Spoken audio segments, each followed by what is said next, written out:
నవరాత్రులలో 4వ రోజు కదా కూష్మాండాదేవి. కూష్మాండాదేవికి జై. సురా సంపూర్ణ కలసం రుధిరాప్లుతమేవ చ దధానాహస్త పద్మాభ్యాం కూష్మాండా శుభదాస్తునే. దుర్గామాత యొక్క చతుర్థ స్వరూపనామము కూష్మాండాదేవి. తన మందస్మితం ద్వారా అండాన్ని అంటే బ్రహ్మాండాన్ని ఉత్పన్నం చేయడం కారణంగా ఈమె కూష్మాండాదేవి నామంతో పిలువబడుతున్నది. సృష్టియే లేని వేళ దశ దిశల అంధకారం అలుముకున్న సమయంలో ఈ దేవి ఈషత్ హాస్యంతో బ్రహ్మాండాన్ని సృష్టించింది. కనుక సృష్ట్యాది స్వరూపురాలు ఆదిశక్తి ఈమెయే. ఈమెకు ముందు బ్రహ్మాండ అస్తిత్వం లేనే లేదు. సూర్యమండలాంతర్భాగంలో ఈమె నివసిస్తూ ఉంటుంది.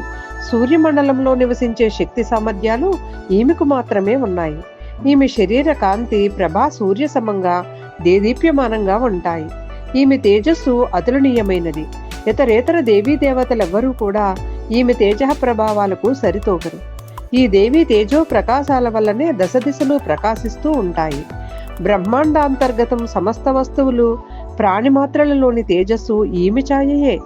ఈమెకు అష్టభుజాలు ఉండడం వల్ల అష్టభుజాదేవి అన్న నామంతో ఈమె ఖ్యాతిగాంచింది. ఈమె సప్తహస్తాలలో క్రమంగా కమండలు, ధనుర్బాణ, కమల, అమృత కలసం, చక్ర గదలున్నాయి. అష్టమ భుజంలో సర్వ విధులకు సిద్ధులకు ప్రసాదించినట్టు జపమాల ఉంది. ఈమె వాహనము సింహం. సంస్కృత భాషలో కూష్మాండము. కూష్మాండము అంటే గుమ్మడికాయ. ఈ దేవికి బలులలో కూష్మాండ బలి విశేష ప్రీతిదాయకమైనది.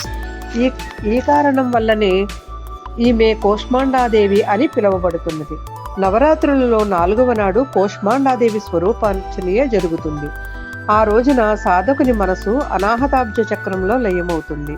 కనుక సత్సమయంలో సాధకుడు అత్యంత పవిత్రంగా అచంచల మనస్సుతో కూష్మాండాదేవి స్వరూపాన్ని ధ్యానంలో ఉంచుకుని పూజోపాసనలో లగ్నం కావాలి. కూష్మాండాదేవి ఉపాసన వల్ల భక్తుల రోగ శోకాదులన్నీ కూడా నాశనమవుతాయి. ఈ జనని భక్తి ద్వారా యశోబల ఆరోగ్యాలు వర్ధిల్లుతాయి.